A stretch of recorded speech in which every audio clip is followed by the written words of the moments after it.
source distribution graph and also the target and current host load standard deviation. Both of these are important for DRS. And then as it relates to vMotion, there's one more map, just to kind of finish out all the fun maps, that you might want to take a look at here called a vMotion resource map, which will give you some idea about where a virtual machine lies and where it could potentially lie as well. Now before we get there, however, what I want to do is just kind of illustrate this vSphere troubleshooting guide that you can pick up at vmware.com. This is one of their guides that they've released, and they keep this guide updated.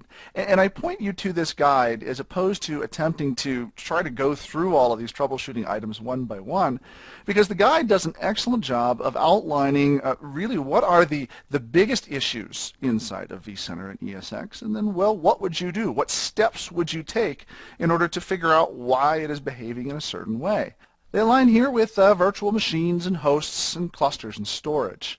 Now down here, if we take a look at just some specifics here, you can see that for any particular problem, this guide, at least in my mind, does an excellent job of outlining, well, okay, what is the master problem here? Virtual machines with large memory are preventing the use of fault tolerance. What may be the cause, and then specifically what may be the solution in order to resolve that issue. So if you are having problems with just the behaviors inside of your vCenter environment, this document can do an excellent job of helping you trace down, well, what the problem is, and then maybe what a potential resolution will be for that problem. There are, as I said, a couple of specific things, however, that I want to focus on here, both on the ESX side and on the vSphere side. Now, on the ESX side here are the system logs and troubleshooting mode options that present a way for you to, at the console of the ESXi server, take a look at, well, what the logs are, and then also enable some troubleshooting mode functionality so that you can dig into what I've called the Linux portion of ESXi. Let's take a look at what those things look like here. I want to minimize this. This is our vSphere client. We've been using this throughout the entirety of this series. However, this is not actually where I want to start. Where I want to start is, in fact, here on the ESXi host.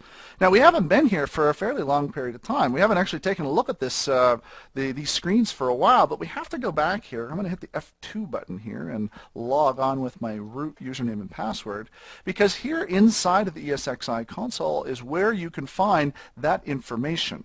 Down here at the bottom are first the system logs that are available to you.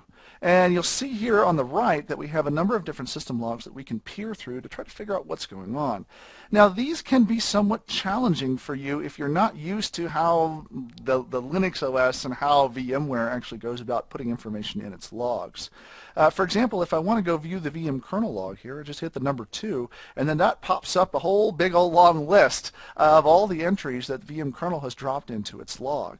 There are a couple of keystrokes you just want to be aware of. First is the U and D keystroke. So D actually moves down the log, whereas U moves up the log.